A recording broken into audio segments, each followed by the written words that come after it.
संत रामपाल जी महाराज एक ऐसे महान संत जिन्होंने अपनी सतभक्ति, तत्व ज्ञान, करुणा और सेवा के बल पर समाज में नई मिसाल कायम की है।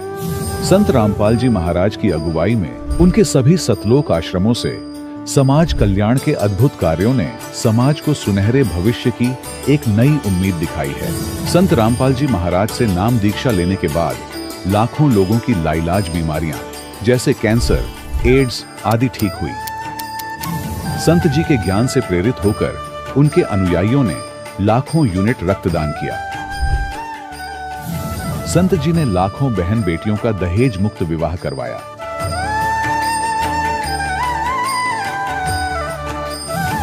संत जी ने लाखों लोगों का नशा छुड़वाया, करोड़ों उजड़े परिवार बसे। संत जी के आश्रमों में समागम के दौरान निःशुल्क नेत्र चिकित्सा, दंत चिकित्सा प्रदान की जाती है। संत रामपाल जी महाराज द्वारा समय समय पर पर्यावरण संरक्षण के उद्देश्य से बड़े स्तर पर वृक्षारोपण किया जाता है। संत जी ने जरूरतमंदों को तत्काल राहत पहुंचाने के लिए एम्बुलेंस सेवा शुरू की। संत जी अपने अनुयायियों को देहदान के लिए प्रेरित करते हैं, जिससे मानवता की सेवा और चिकित्सा क्षेत्र में सुधार हो सके।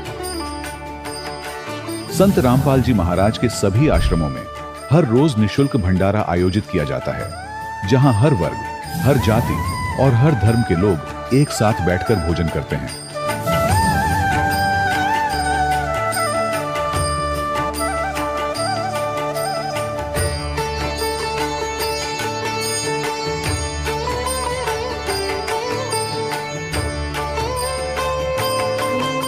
संत रामपाल जी महाराज की अन्नपूर्णा मुहिम ने गरीब और बेसहारा लोगों के जीवन में एक नई ऊर्जा और उम्मीद को जन्म दिया है। घर घर खाद्य सामग्री और जरूरी मदद पहुंचाकर संत रामपाल जी महाराज ने लोगों को दुख और मजबूरी से लड़ने की ताकत प्रदान की है।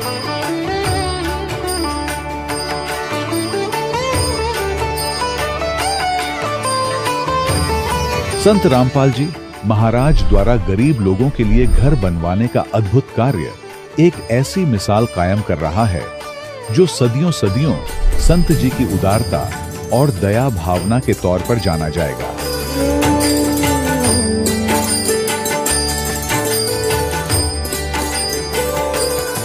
संत रामपाल जी महाराज ने हरियाणा सहित भारत के कई राज्यों में आई भीषण बाढ़ से अनेक गांवों और किसानों को बड़ी राहत दिलाई। तत्काल लाखों फुट पाइप और हजारों मोटर उपलब्ध कराकर किसानों के खेतों और गांवों में भरे बाढ़ के पानी को बाहर निकालकर उनको नया जीवन दान प्रदान किया।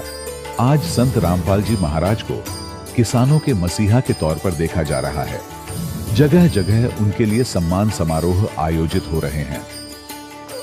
संत रामपाल जी महाराज के आश्रम में हजारों बुजुर्गों को सम्मान और प्यार के साथ जीवन जीने का अवसर मिलता है। उनके खाने, रहने और स्वास्थ्य की पूरी जिम्मेदारी संत रामपाल जी महाराज उठाते हैं। अनाथ बच्चों के लिए संत रामपाल जी महाराज के सभी आश्रम किसी वरदान से कम नहीं। यहाँ उन्हें शिक्षा, संस्कार और भविष्य के लिए बेहतर अवसर प्रदान किए जाते हैं। चाहे बाढ़ हो, भूकंप या महामारी, संत रामपाल जी महाराज और उनके अनुयायी हमेशा ही जरूरतमंदों के लिए सबसे आगे खड़े रहते हैं। कोविड महामारी के दौरान संत रामपाल जी महाराज के आश्रमों से करोड़ों लोगों के लिए भोजन, दवाइयां और जीवन रक्षक सामग्रियां उपलब्ध कराई गई। चाहे गरीब की मदद हो या किसी शोषित और पीड़ित वर्ग के हक और सम्मान की लड़ाई, संत रामपाल जी महाराज ने हमेशा ही उनकी दबी आवाज को सरकारों तक पहुंचाया है और उन्हें उचित न्याय दिलवाने में अहम भूमिका अदा की है।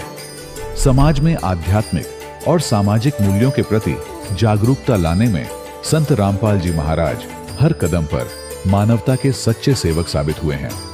संत रामपाल जी महाराज का जीवन हमें सिखाता है कि सच्ची सेवा वही है जो निस्वार्थ भाव से की जाए। आइए हम भी इस महान सेवा के कार्य में इस महान संत से जुड़ें और संत रामपाल जी महाराज से नाम दीक्षा लेकर अपने जीवन को धन्य बनाएं।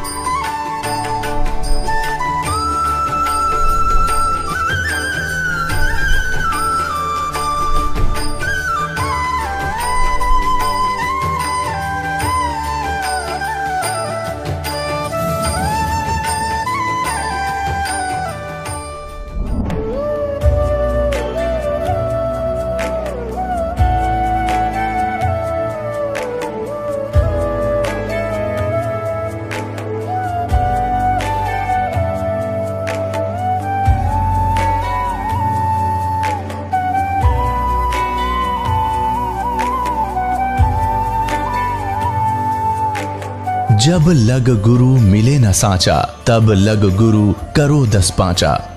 क्या गुरु बदल सकते हैं? क्या गुरु बदलने से पाप लगता है? आध्यात्म के इस मैदान में आखिर सही गुरु कौन है? गीता जी में वर्णित तत्वदर्शी संत कौन है? इन सभी प्रश्नों के उत्तर जानने के लिए अवश्य सुनिए जगत गुरु तत्वदर्शी संत रामपाल जी महाराज के मंगल प्रवचन।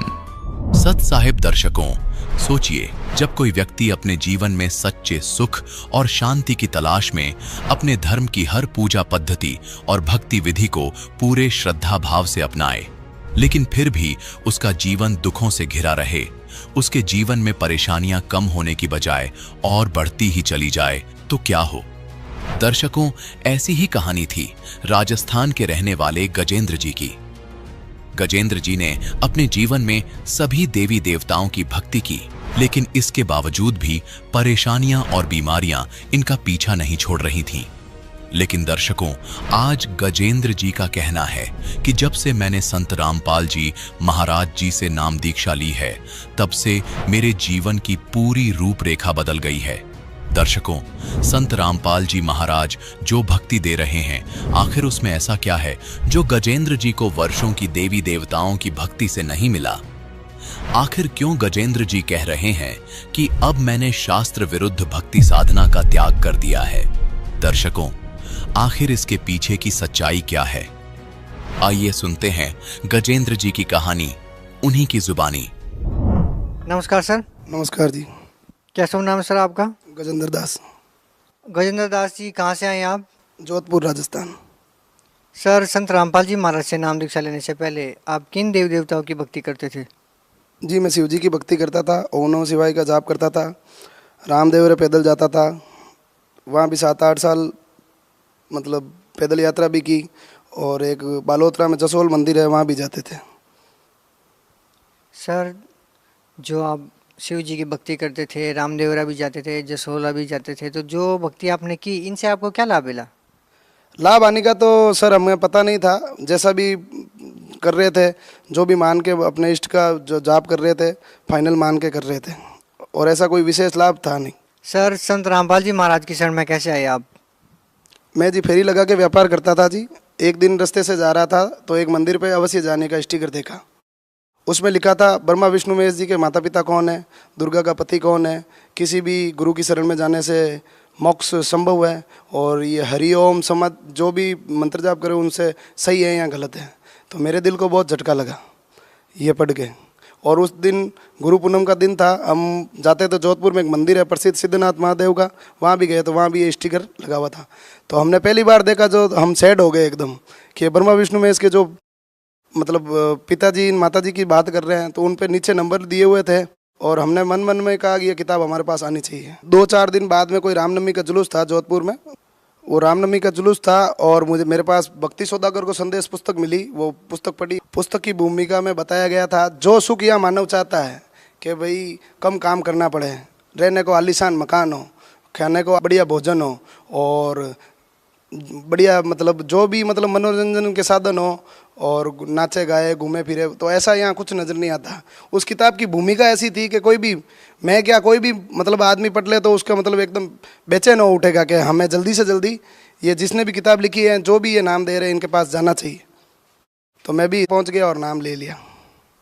सर, संत रामपाल जी महाराज की शरण में जाने से आपको क्या लाभ हुआ? मेरे पूरे परिवार को जीवनदान मिला। एक बार सर्दी की बात है, मेरा छोटा वाला बच्चा 4 महीने का था, वो बेड पे सो रहा था, और बड़ा वाला बच्चा खेल रहा था। तो हीटर चालू था, दूध गर्म हो रहा था। उसकी माँ ने दूध मतलब वहाँ से उठा दिया, और खेलते खेलते उसने जूता रख दिया हीटर पे, तो धुआं उठने लगा। बच्चे ने पानी गिरा दिया हीटर पे, और उसकी माँ भी आई दौड़ती दौड़ती, और उसने भी पानी गिरा दिया, और वो कमरे में करंट फैल गया, लेकिन परमात्मा ने तीनों को बचा लिया। उसके बाद में मेरे भाई टैक्सी पे जाता है, वो फेरी लगा के व्यापार करता है, उसकी टैक्सी भी पलटी खा गई। उसको खरोंच तक नहीं आई। परमात्मा की कृपा से हमने सबने नाम ले रखा है घर में। मेरी पत्नी बहुत विरोध करती थी मेरा, मैं रामपाल जी महाराज से नाम ले रखा था, तो उसने भी पॉइजन खा लिया। तो हम उसे अस्पताल लेके गए, ग्लूकोज भी ठीक से नहीं चढ़ा, लेकिन परमात्मा की कृपा से वो भी बच गई, और आज गुरुजी के चरणों में है। और मेरी मम्मी डिस्टर्ब है। मेरी मम्मी का 5 साल से इलाज चल रहा था, और सारे डॉक्टर दिखा दिए थे जोधपुर के, मानसिक डिस्टर्ब है वो। गुरुजी से नाम दान दिलाने के बाद वो अब ठीक है, सत्संग सुनती है, टाइम पे खाना खाती है, अपने हाथ से नहा धो लेती है। और एक बार सत्संग का टाइम था, मैं मेरे भाई को छोड़ने स्टेशन जा रहा था। उस टाइम एक टैक्सी पीछे से आ रही थी, ब्रेक फेल हो गया उसका। दास को भी उस टाइम जीवन दान मिला। मैं पीछे मुड़ के मैंने गाड़ी साइड की और वो गाड़ी गड्ढे में गिर गई। नहीं, परमात्मा ने मुझे बचा लिया 1 सेकंड में वहाँ के। सर पहले मैं फुल एक्सरसाइज करता था और मेरी डाइट भी इतनी थी कि 20-20 रोटी खा लेता था, लेकिन मेरा वजन 50 किलो से ऊपर भी नहीं था। और आज परमात्मा की इतनी कृपा है कि मैं 4 रोटी खाता हूँ लेकिन मेरा वजन 80 किलो है। तो परमात्मा की दया से मेरे को आध्यात्मिक, भौतिक और शारीरिक सारे लाभ हुए। और परमात्मा की इतनी कृपा है कि चमत्कार सुनाते सुनाते मेरी जबान थक जाएगी, इतने परमात्मा ने लाभ दे रखे हैं। पहले तो खाली किताबों में पढ़ा था कि रामचंद्र जी ने ऐसा कर दिया, कृष्ण जी ने द्रौपदी की चीर बढ़ा दी, या नरसिंह जी का मायरा भर दिया, लेकिन पूर्ण परमात्मा रामपाल जी महाराज है जो मेरे साथ इतने चमत्कार कर दिए कि मैं इस जबान से गुणगान नहीं कर सकता। जैसा कि मैंने आपको बताया, सारे परिवार को मेरे जीवन दान दिया।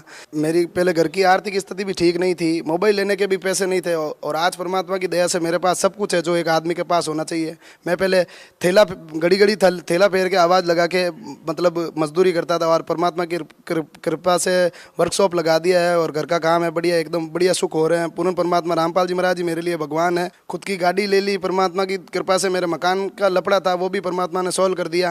आज परमात्मा की दया पूरे घर पे हो रही है, सारे ने नामदान ले लिया और परमात्मा की शरण में लगे हुए हैं। सर भगत समाज को क्या संदेश देना चाहते हैं? यही संदेश देना चाहते हैं कि रामपाल जी महाराज पूर्ण परमात्मा के अवतार हैं और इनसे नाम दीक्षा लेके अपना जीवन कल्याण कराएं। सर बहुत बहुत धन्यवाद आपका। नमस्कार जी। दर्शकों, अभी आपने सुने संत रामपाल जी महाराज से दीक्षा प्राप्त करके सुखी हुए भक्त के अनुभव।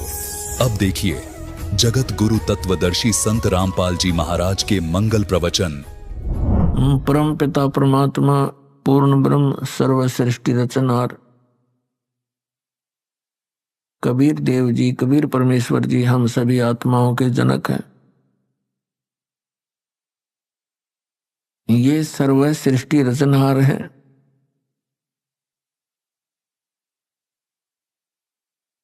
और हम सभी प्राणी जितने भी काल के इस लोक में हम फंसे हुए हैं, ये सभी जीव उसी परमात्मा के अंश हैं। वो हम सब का मालिक है, स्वामी है।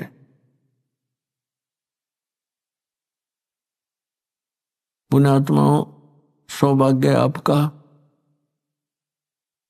आपका मनुष्य जीवन ऐसे समय में है जिस समय परमात्मा ने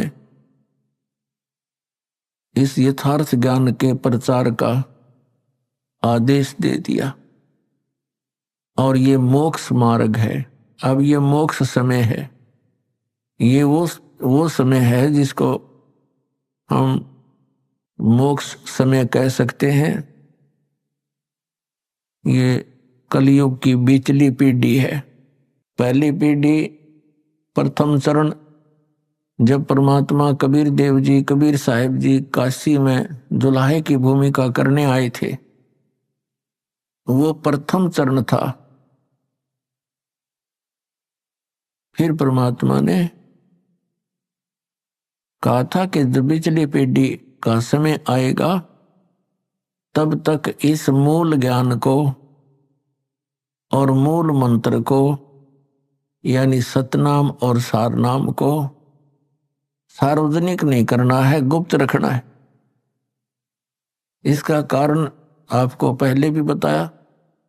इसका कारण ये था कि काल भगवान ने परमात्मा के ही बच्चों को, उस परमेश्वर के ही बच्चों को मिसगाइड करके अपना स्वार्थ सिद्ध कर रहा है, उनको संत पद देकर, क्योंकि वो पिछले जन्म के पुण्यकर्मी प्राणी होते हैं जो गुरु पद प्राप्त करते हैं।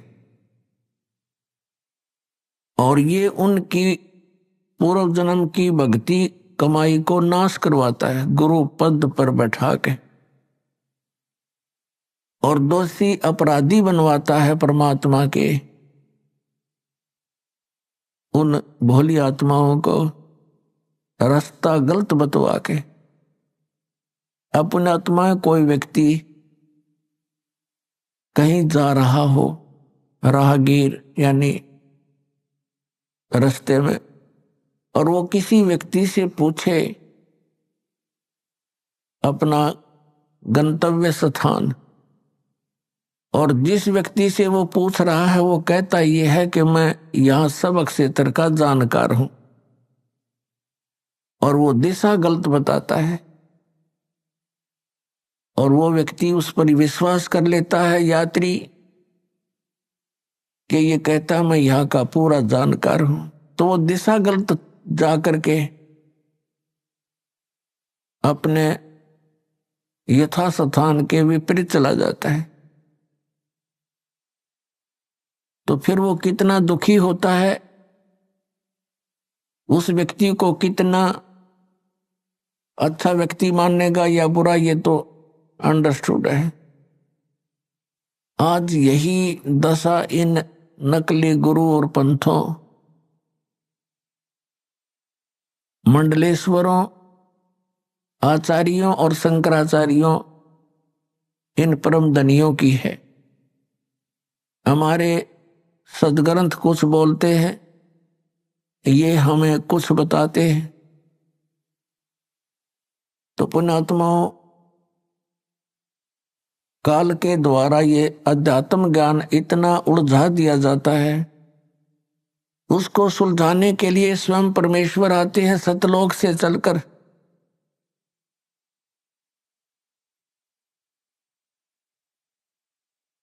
तो वो परमात्मा आज से 600 वर्ष पहले काशी शहर में सन 1398 से और सन 1518 तक 120 वर्ष रहकर इस अध्यात्म ज्ञान का वर्णन किया करते थे, सुनाया करते थे। लेकिन हमारे पूर्वज अशिक्षित थे, जिस कारण से हम परमात्मा के इस यथार्थ ज्ञान को ग्रहण नहीं कर पाए। क्योंकि हमारे जो धर्म गुरु थे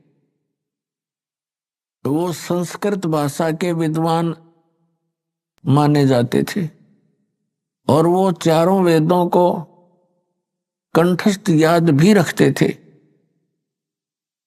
जिस कारण से उनको चतुर्वेदी कहा जाता था। जिसने 3 वेदों को कंठस्थ याद कर लिया वो त्रिवेदी कहलाता था। जो 2 वेदों को याद करके कंठस्थ याद करते थे, रखते थे, उनको दिव्यवेदी कहते थे। और उनको उन वेदों का कख नहीं पता, ना पुराणों का ज्ञान हमारे धर्मगुरुओं को। तो उस समय परमात्मा ने अपना परिचय दिया था कि परमात्मा कौन है, कैसा है, वो क्या किया करता है। जो वेदों में वर्णित परमात्मा के गुण हैं, उनके अनुसार परमात्मा कबीर जी ही खरे उतरते हैं, जो वेद बताते हैं। अपनात्मा कबीर परमेश्वर जी ने 600 वर्ष पहले आकर के ये ज्ञान दिया था कि तुम यहाँ के रहने वाले नहीं हो, आपका ये निज स्थान नहीं है, और यहां आप काल के जाल में फंसे हुए हो, और आप जन्म और मृत्यु के दीर्घ रोग से ग्रस्त हो।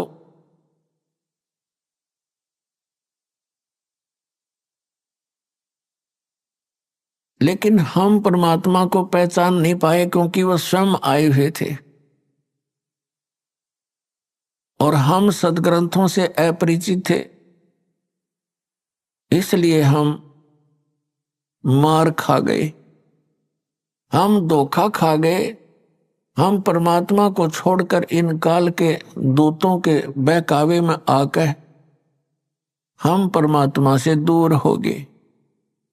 लेकिन वो दयालु, उन्होंने रहम किया, हमारे को उस समय भक्ति युक्त कर गए, हमें कुछ चार्ज कर गए, जिस कारण से हमें मनुष्य जीवन मिलते आ रहे हैं। और जो पुण्यात्मा परमात्मा के संग में कभी किसी युग में रहे हैं, तो वो पुण्यात्मा ही आज परमात्मा की तरफ अग्रसर हुए हैं। तो दुर्भाग्य है उन प्राणियों का जो परमात्मा की खोज में और काल के ग्रुप में जाकर सेट हो गए। पुण्यात्मा, इस ज्योत निरंजन ने कहा था कि परमात्मा की इसकी वार्ता हुई थी, तब कहा था कि भगवान 3 युगों में जीव थोड़े ले जाना, सतयुग त्रेता द्वापर में कम जीव वापस ले जाना अपने लोक में, और चौथा युग जब कलयुग आवे तब तब शरण जीव बहु जावे। ऐसा वचन हर मोय दीजे, तब तो गवन संसार ही कीजे। परमेश्वर कबीर जी अपने पुत्र जोगजीत का रूप बना करके इसके 21वें ब्रह्मांड में वार्ता की थी। इसने पहले तो झगड़ा किया भगवान से, लेकिन समर्थता के सामने इसकी पार नहीं बसाई।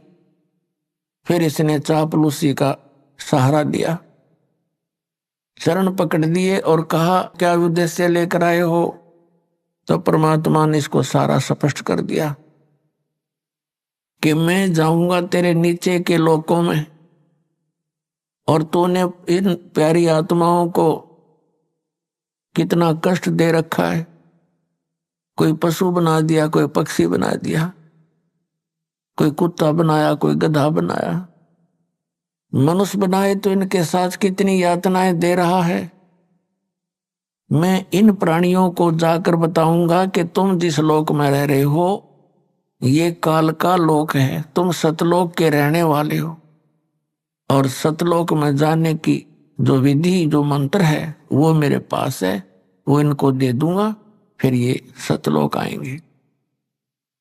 तो फिर इसको चिंता होगी, पहले तो परमात्मा के साथ लड़ाई करनी चाहिए, लेकिन परमात्मा ने कहा,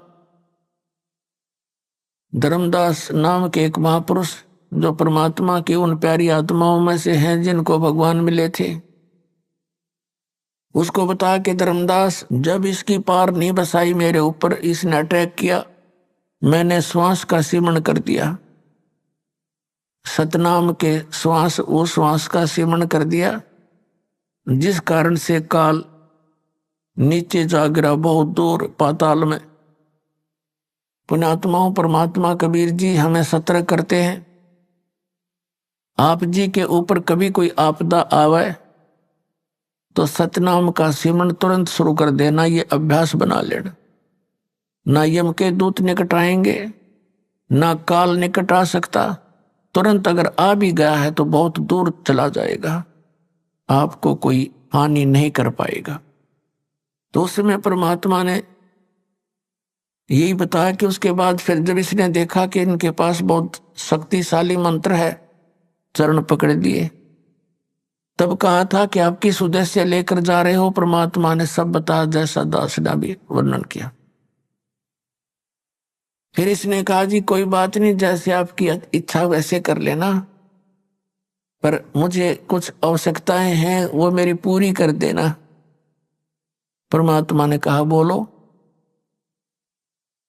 इसने कहा ऐसे नहीं, आप वचनबद्ध हो जाओ।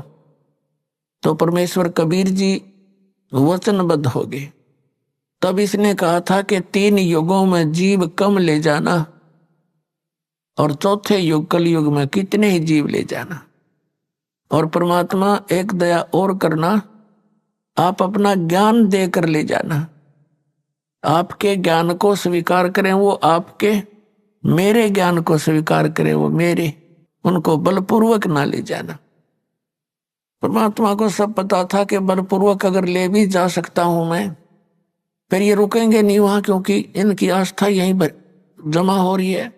पहले इनकी आस्था हटाऊंगा, इनको ऐसा ज्ञान दूंगा कलयुग में और प्रमाण दिखाएंगे, तो फिर ये अपने आप इनकी रुचि सतलोक में हो जाएगी। अपने आत्मा तब काल ने जब पता लगा कि अब सारे वचन मान लिए, तब कहने लगा जाओ जोग जीत संसारा, और जीव न माने कहा तुम्हारा। द्वादश पंथ करूं मैं साजा, नाम तुम्हारा ले करूं आवाजा। इन द्वादश पंथ नाम जो ले ही, सो हमरे मुख आन समोही। और अनेक पंथ चलाऊं, या विद जीवों को बरमाऊं। देवल मंदिर को कहते हैं, देवल तीर्थ और देव पूजाऊं, और तीर्थ व्रत और नकली जप तप मन लाऊं। इनमें उलझा दूंगा और जाओ जोग जीत संसारा, फिर जीव न माने कहा तुम्हारा। जीव तुम्हारा कहा न माने, हमारी और हो बाद बखाने। हमारे वकील बन जाएंगे वो काल के दो तेरे बच्चे, उनको इतना मिसगाइड करवा दूंगा अपने दूत भेज कर 12 नकली पंथ, और उसके बाद और पंथ अनेक चलाऊंगा। परमात्मा ने कहा था जब कलयुग 5505 वर्ष बीत जाएगा, तब मैं अपना अंश भेजूंगा। पहले तो परमात्मा ने कहा था मैं स्वयं आऊंगा, उनकी मौज है वो आप आवें या अपना प्रतिनिधि भेज दें, एक का बात होती है। तो पुण्यात्मा, इस काल ने कबीर पंथ के अंदर भी अनेकों नकली पंथ चलवा दिए, और किसी के पास नाम नहीं, किसी के पास वो परमात्मा वाला विधान और ज्ञान नहीं।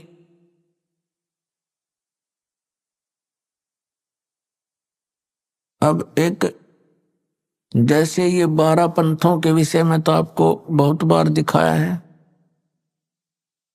एक और पंथ है कबीर पंथ के अंदर, जो अपने आप को पारखी बोलते हैं, जो अपने आप को पारखी संत कहते हैं। और वो कबीर परमेश्वर जी को अपने पंथ का यानी कभी इस पारख पंथ का प्रमुख मानते हैं, और वो केवल परमात्मा द्वारा बोली गई वाणी, जिसको एक बीजक ग्रंथ कहते हैं, कबीर बीजक, उस वाणी को ये पारखी संत सत्य मानते हैं।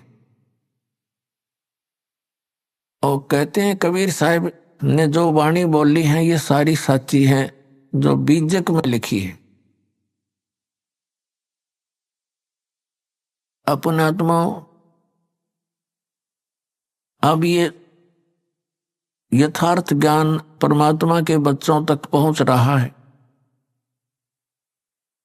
इस चैनलों के माध्यम से,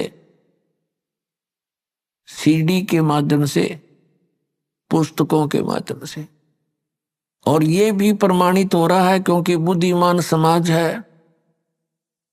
आज कोई बालक नहीं, अभी तक इन पुण्यात्माओं को ये पता ही नहीं लगा था कि जिनको हम संत मान रहे हैं ये संत नहीं असंत हैं। ये तो आपसे भी नीचे स्तर के ज्ञान के व्यक्ति थे, क्योंकि इन्होंने वो भक्ति भी छुटवा दी जिससे थोड़ा बहुत लाभ मिलना था।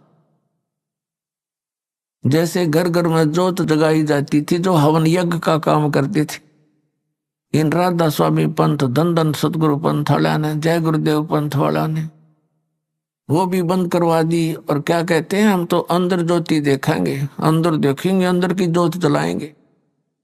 ये खाक ज्योत जलावेंगे, ने 5 नाम काल के जाप करें और गुमराह किए बैठे सतलोक जान की बात करें।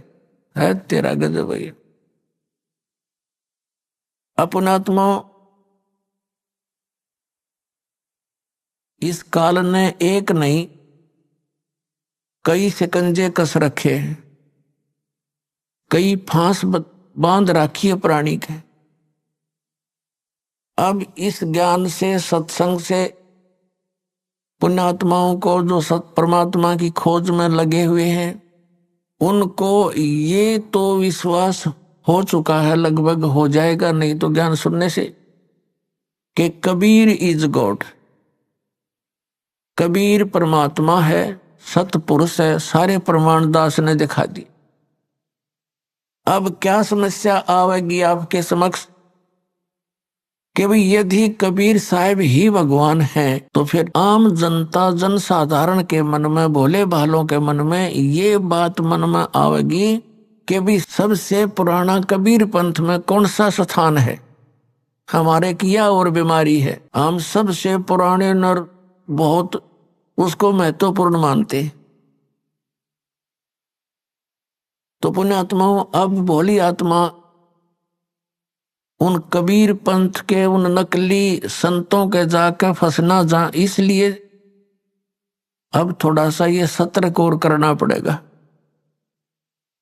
एक हमारा सेवक बना सन 1998 में, और उसको ज्ञान हो गया कि कबीर साहब परमात्मा है दास के प्रमाणों से। तो उसके अंदर काल ने के प्रेरणा भर दी, अब कबीर साहब तो भगवान है ही, ये तो अंडरस्टूड हो गया। बुद्धिमान बच्चा था, लेकिन ये घनी बुद्धिमान, घना जो चतुरता है इस मार्ग में हानिकारक भी होती है। तो उसके मन में क्या दोष आया जो दास ने अभी बताया।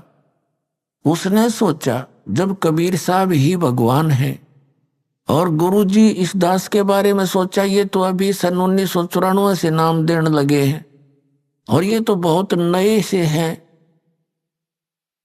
और कहीं ऐसा ना हो उन पुराने आश्रमों में उनके पास तो बहुत ही यथार्थ ज्ञान मिलेगा। तो उसने इस दास को इस अपनी जो उसने धारणा बना रखी थी परिचित नहीं होने दिया, और कहा जी ऐसे ऐसे हमारी इच्छा है कि कबीर बट देख कर आवें, बांधवगढ़ का वो स्थान देखें जहां धर्मदास जी हुए हैं। मैंने कहा चलो भाई देखाते हैं। संगत थोड़ी थी, थोड़े ही भक्त बने थे। 2000 में, सन 2000 में फिर हम कहाँ गए, कबीर बट है एक, कबीर बट ये गुजरात स्टेट में भरूच एक शहर है। भरूच शहर से 12 किलोमीटर की दूरी पर एक मंगलेश्वर गांव है। मंगलेश्वर गांव के पास एक शुक्ल तीर्थ नाम का पहले एक गांव था, और उसमें जीवा दत्ता नाम के 2 ब्राह्मण भाई रहते थे, और वो परमात्मा के शिष्य हुए थे। उन्होंने ज्ञान सुना कि अभी पूर्ण गुरु के बिना मोक्ष नहीं हो सकता। दोनों भाइयों ने विचार विमर्श किया कि अभी हम जिस भी संत के ज्ञान विचार सुनते हैं हमने तो वो पूरा दिखाई देता है, अब हम कैसे निर्णय करें कि कौन सा पूरा है और कौन सा अधूरा है। तो उन्होंने अपनी ही सोच के आधार से एक फैसला कर लिया, निर्णय कर लिया कि हम अपने आंगन में एक सूखे वट वृक्ष की टहनी गाड़ेंगे, जैसे पौधा लगाते हैं नीचे गड्ढा बनाकर, और इन महापुरुषों के चरणामृत ला करके चरण धो के और इस टहनी में डालेंगे, और यदि ये हरी होगी तो हम मान लेंगे पूर्ण गुरु है। इस दृष्टिकोण से उन्होंने जहां भी जिस संत का नाम सुना वही पहुंच गए और उनसे प्रार्थना की, दासों को चरणामृत दीजिए। अब संत इस बात से नकारा नहीं करते कि बेटा ले लो, उनके चरण धोए और डाल के पात्र में घर ले आवे, आते उसमें डालते हैं। 2 दिन बाट देखें, 2-3 दिन कुछ नहीं होता, हफ्ते 10 दिन, फिर दूसरे के पास जाए, तीसरे के पास जाए, सब जगह जा लिए जिनका बोलबाला था। अब ये उनको ज्ञान हो गया था कि मनुष्य जीवन परमात्मा प्राप्ति के लिए ही प्राप्त हुआ है, और यदि मनुष्य जीवन प्राप्त करके भगवान मिले नहीं तो व्यर्थ है, और पूरे गुरु बिना भगवान नहीं मिले। सब संत कहते हैं, ऋषि और मंडलेश्वर कहते हैं। तो उन्होंने ये डिसीजन कर लिया कि हे परमात्मा, इस समय तो पृथ्वी पर कोई परम संत नहीं है, पूर्ण संत नहीं है, हम दोनों भाइयों की मृत्यु कर दो और किसी समय इस पृथ्वी पर संत आया हो पूर्ण, उस समय हमारी शेष आयु मनुष्य की दे देना दाता। कति फाइनल फैसला आत्मा से पुकार के और ये अर्ज की। और दोनों भाई मायूस रहने लग गए कि क्या बने इस जीवन का, तो पूंजी नष्ट हो रही है। अब कहते हैं परमात्मा, धारी मेरे संत की मुझसे मिटे नहीं अंश। उसी समय हफ्ते 10 दिन के बाद परमात्मा एक जिंदा महात्मा के रूप में उस शुक्ल तीर्थ नाम के गांव में, जिसमें 30-40 घर थे ज्यादा से ज्यादा, पहले ऐसे छोटे छोटे गांव होते थे सभी, तो वहां गली में घूम रहे हैं और जीवा और दत्ता, जिसको तत्वा भी कहते हैं, उसके घर के सामने से और दूसरी गली में जा रहे थे। तो दत्ता बाहर आया। उस दत्ता ने देखा कि एक महात्मा जा रहा है। उसने अपने बड़े भाई जीवा से कहा कि जीवा, एक महात्मा जा रहा है, तेरी आज्ञा हो तो बुला लाऊं। अब जीवा कहने लगा, भाई रहने दे, क्यों जख्म को हरा कर रहा है, क्या करेगा बुला करके। ऐसे ऐसे मंडलेश्वरों को देख लिया, उनके पास कुछ नहीं हुआ। दत्ता ने फिर कहा, भाई मेरी तो इच्छा करती है संत को एक बार बुला लाऊं।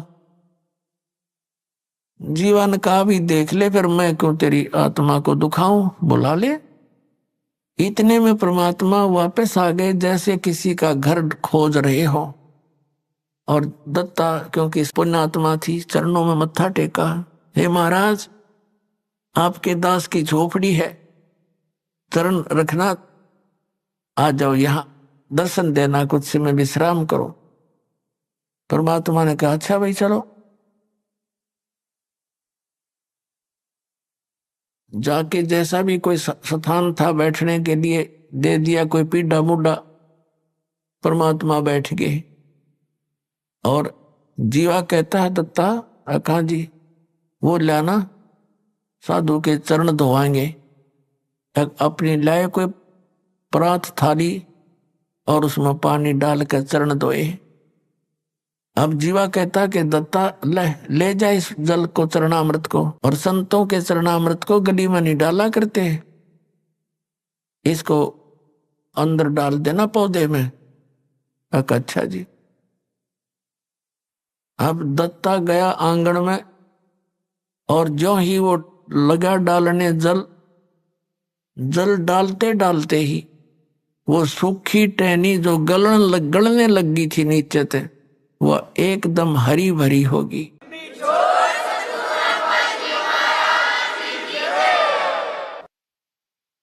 अब दत्ता ने कहा, जीवा आइए एक बार दौड़ के, आइए एक बार जल्दी आना। अब जीवा गया, क्या बात है, परमात्मा आगे, ये तो मालिक आगे, भगवान आगे। देखी एकदम हरी भरी होगी टहनी, वट वृक्ष यानी बड़की टहनी सूखी थी। दोनों भाइयों ने एक एक पैर पकड़ लिया, अरनो देखे मुंह की तरफ और रोए और कहने लगे, भगवान हम तो कति थक चुके थे और हमने मान लिया था कि इस पृथ्वी पर कोई संत नाम की चीज नहीं। हे भगवान, आप पहले क्यों ना आए दाता, हमने बहुत प्रयत्न किया, बहुत खोज करी।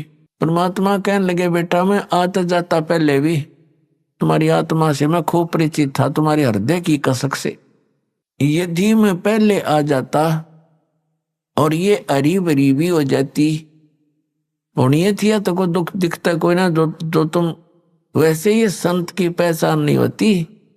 फिर भी मैंने तुम्हारी आस्था को देख करके यह लीला करनी पड़ी बेटा। यदि मैं पहले आ जाता और ये हरी भरी हो जाती, तुम उपदेश ले लेते, ठीक है, फिर तुम्हारे मन में यह धारणा और आती कि हो सकता है एक बहुत बड़ा मंडलेश्वर है, उसका बड़ा बोलबाला है, उसके हजारों की संख्या में शिष्य हैं, कहीं वो हमारे गुरु से भी अत्यधिक शक्तिशाली हो, तो तुम बेटा फिर धक्के फिर भी खाते। और उस समय जब गुरु बना लिया, उसके बाद मन में आपके ये धारणा आती तो बेटा मेरे से भी खत्म हो जाते, क्योंकि गुरु के प्रति अविश्वास होने से नाम खंडित हो जाता। गुरु बनाने से पहले खूब छानबीन करे, खूब हर तरह से उसकी परीक्षा करे, और उसके बाद अगर आपके मन में दोष आता है तो आपका नाम नहीं रहता, कनेक्शन कट जाता। अपनात्मा ये परम संत के ऊपर लागू हैं ये सारे नियम, और हमने ला रखे नकलियां के ऊपर। लेकिन परमात्मा कबीर जी ने कहा कि झूठे गुरु के पक्ष को तजत ना लावे वार, झूठा गुरु हो तो तुरंत तुरंत त्याग दे। और सही गुरु मिलने के बाद फिर मन में आपके कोई दोष रहता है, फिर आप नाम रहित हो जाते। तो बेटा मैं पहले आ जाता, तुम फिर भी धक्के खाते। मैं इसलिए देर से आया हूं कि तुम्हारी सारी फड़क निकल ले और तुम इन सारे संतों ने टटोल लो पहले, नहीं तो फिर बात बिगड़ जाती। तो दोनों कहने लगे महाराज जी यह बात आपकी 100 की 100 सच्ची है, 100%। क्योंकि आप तो एक सिंपल से आदमी, और उनका बोलबाला हमने कति परख कर देख लिया, उनके पास ये शक्ति नहीं थी। फिर परमात्मा ने कहा बेटा केवल यही एक उदाहरण नहीं होना चाहिए, एक संत की पहचान इस सब एक पॉइंट से नहीं होती। संत की पहचान उसके ज्ञान से होती है। अब सुनो मैं तुम्हें ज्ञान सुनाता। परमात्मा ने उनको कई दिन तक अपने द्वारा रची हुई सृष्टि का ज्ञान दिया। तो कहने का भाव ये है कि वो जो सूखी टहनी लगाई थी कबीर परमेश्वर जी के चरणामृत से वह हरी भरी होगी थी, उस टहनी ने एक बहुत बड़े वट वृक्ष का रूप धारण कर लिया। अब वो पूरा मंगलेश्वर गांव भी वहां से खत्म हो गया, इधर उधर जाकर बस गए, क्योंकि वो एक टापू सा है और उस टापू को नर्मदा नदी ने अपना चारों तरफ से घेर रखा है। वहां नर्मदा नदी, नर्मदा दरिया 2 भागों में बंटकर आगे जाकर फिर एक होकर समुद्र में गिर जाती है। तो वहां टापू बना रखा था, वो टापू था वो मंगलेश्वर गांव। तो अब वहां कोई नहीं रहा। वहां जब टापू में वो बदल गया तो बाहर आके रहने लगे। वहां अकेला वो वट वृक्ष रह गया। उस वट वृक्ष के विषय में बताया है कि लगभग 900 एकड़ में का घूम गया, फैल गया। लगभग 600 वर्ष पुराना वो वट वृक्ष आज भी विद्यमान है, जीर्ण शीर्ण हो रहा है। लगभग 1.5, 2, 3 एकड़ में अब भी है।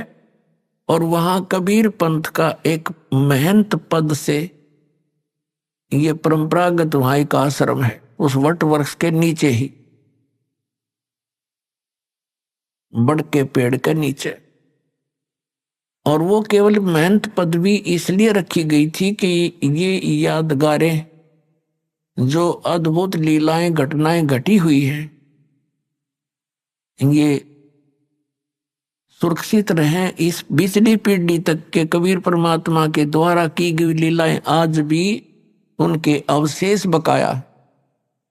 तो पुण्यात्मा उस वट वृक्ष को देखने के लिए हम पहले हम गए बांधवगढ़।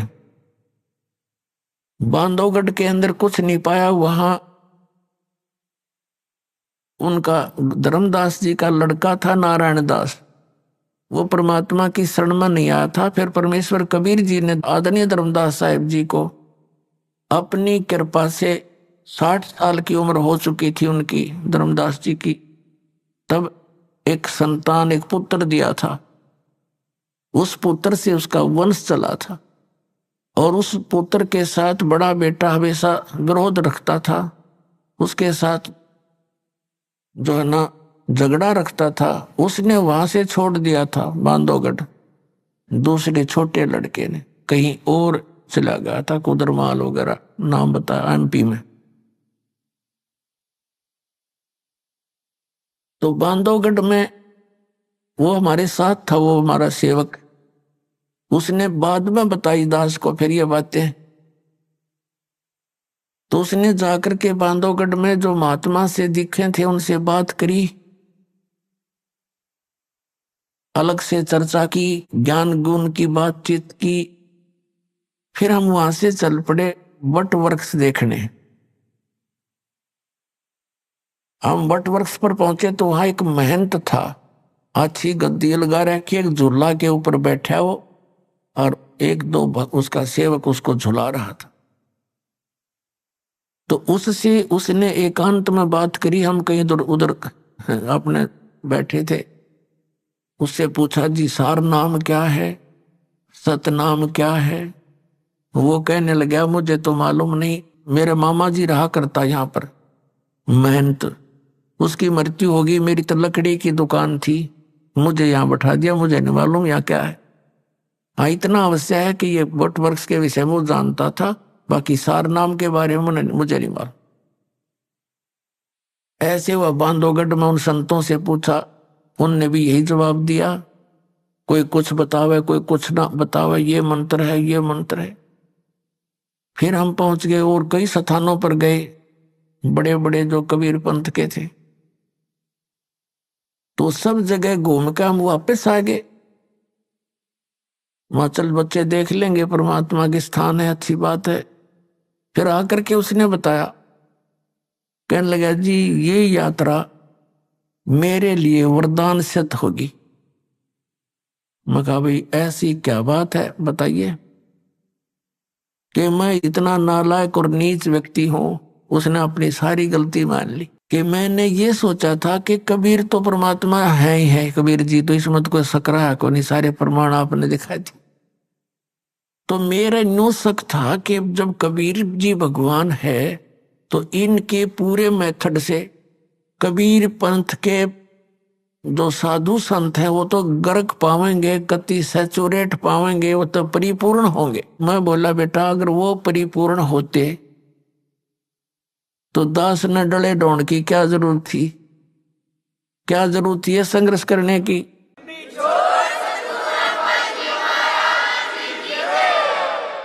इस दास ने क्या जरूरत थी फिर इस पंगे में पा देने की? सारे सबको मैं बताऊं इनका ज्ञान गलत, इनका ज्ञान गलत और यह ज्ञान सच्चा। और सभी भोली आत्मा भी नो सोचा, रामपाल निंदा करता है, निंदक को और सच्ची बताऊं। तो उसने फिर बताया, जी मैं ऐसे ऐसे किसी से पूछा, महाराज जी सार नाम क्या है?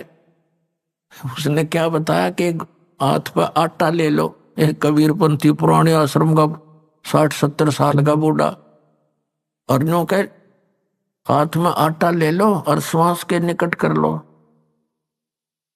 और श्वास से उस आटे में कोई डिस्टर्बेंस ना होनी चाहिए, बस ये समझ लो सार शब्द है। वो कहने लगा, अब मेरा तीसरा पेटा भर गया, ऐसी दृढ़ता आई है भगवान, ये तो कति नरे खाकी बैठे हैं, किसी के पास भी कुछ को नहीं।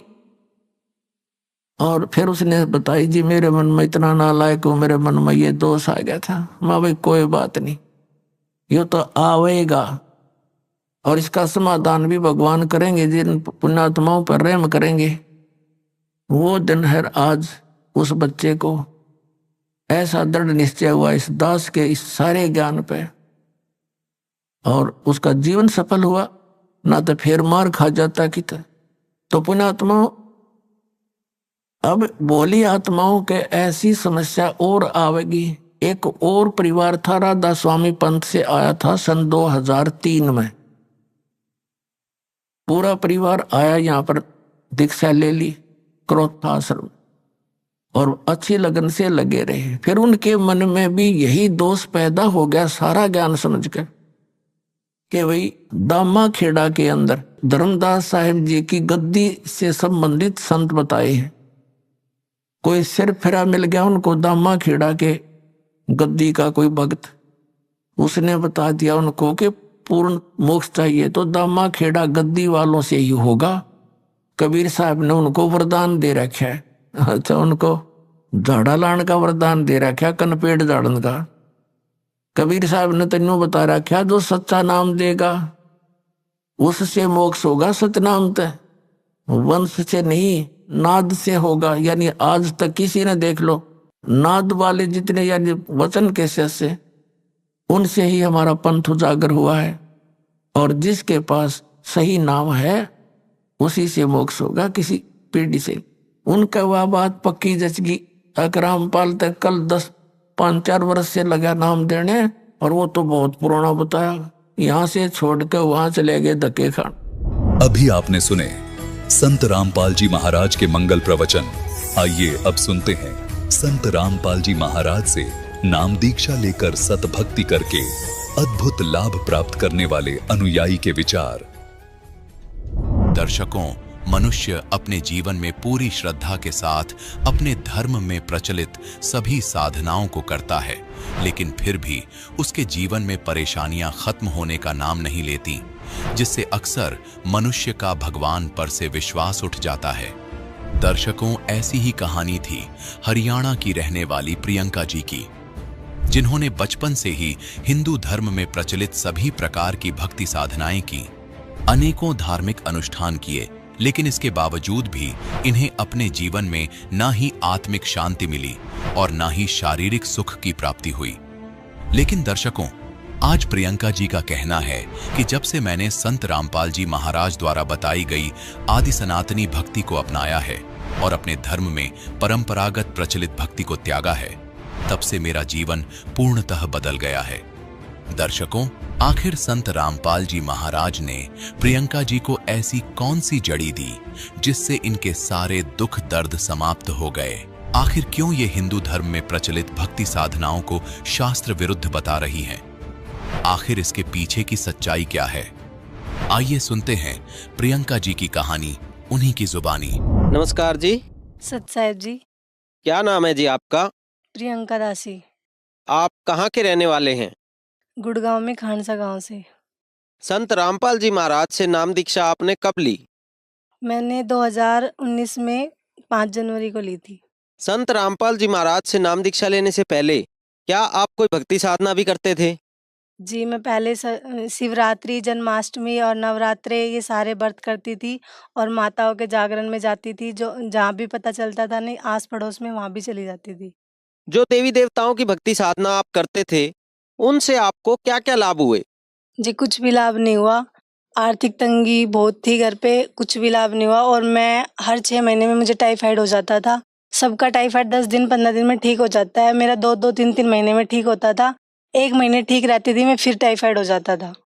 कुछ भी लाभ नहीं हुआ। और जी, आर्थिक तंगी रहती थी और घर में कलेश होता था, क्योंकि मैं चली जाती थी छुपके से और फिर आती थी तो सब डांटते थे कि कुछ लाभ भी नहीं होता और ये पागल हुई घूमती है मंदिरों में और जागरण में।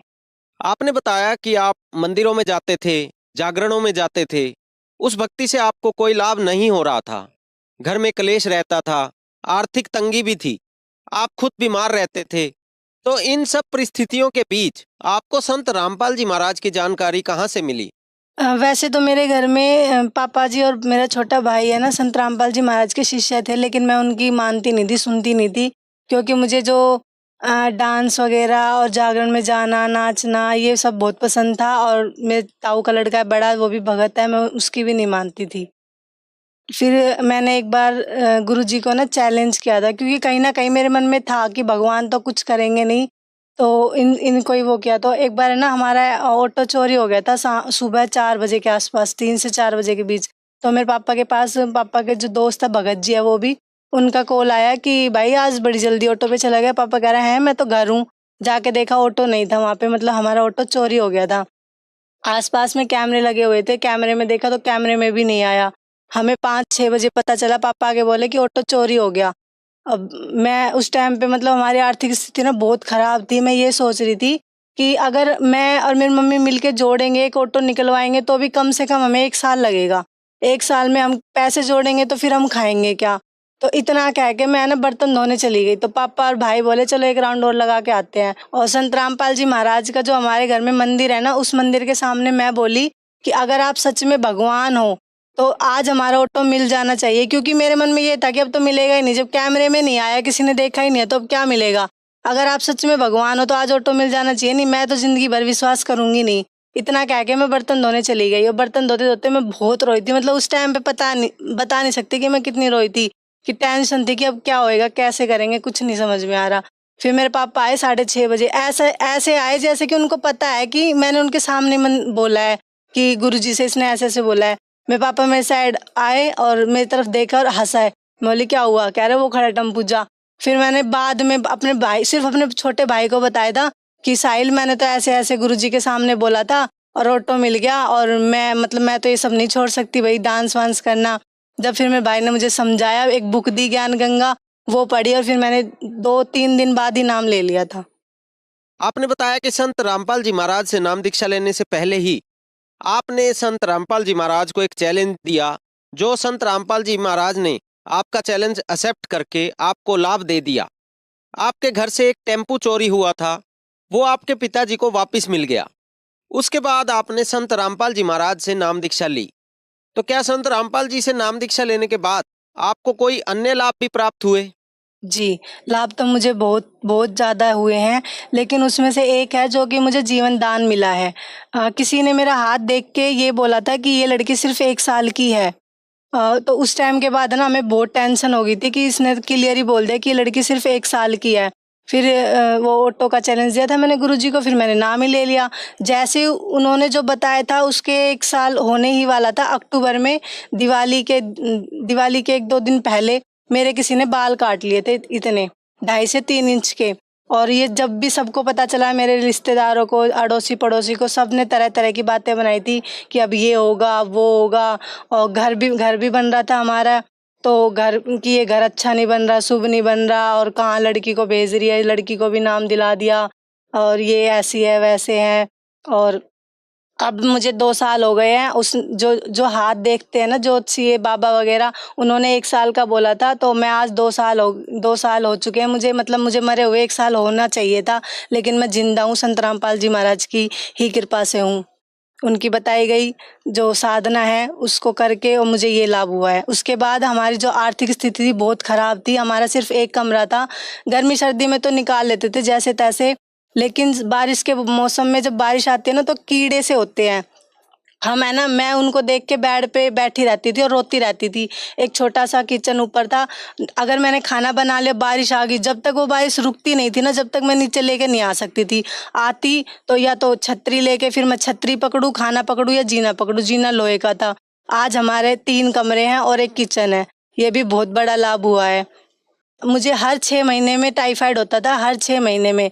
और 2021 से 2023 तक मैंने ब्लड टेस्ट 3 बार करवा लिया है। आज मैं रिपोर्ट लाना भूल गई। मुझे आज तक ना टाइफाइड हुआ है ना फीवर हुआ है। आपने बताया कि संत रामपाल जी महाराज से नाम दीक्षा लेने के बाद आपको शारीरिक आर्थिक लाभ हुए और आपको जीवन दान भी संत रामपाल जी महाराज ने दिया। तो आज लाखों करोड़ों लोग आपको सुन रहे हैं, आप उनको क्या संदेश देना चाहेंगे? मैं उनसे संदेश तो क्या दूंगी, प्रार्थना ही करती हूँ हाथ जोड़ के कि आप किसी की बातों में मत आओ। आप संत रामपाल जी महाराज का सत्संग सुनो। हमारे संत रामपाल जी महाराज जो गुरु है, वो शास्त्रों के अनुसार साधना बताते हैं और उनकी भक्ति से बहुत लाभ होते हैं, अनेकों अनेक। आप सभी से हाथ जोड़ के प्रार्थना है कि आप संत रामपाल जी महाराज जी का ज्ञान सुने, उनसे नाम दीक्षा ले और अपना कल्याण कराएं। धन्यवाद जी। सत साहिब जी।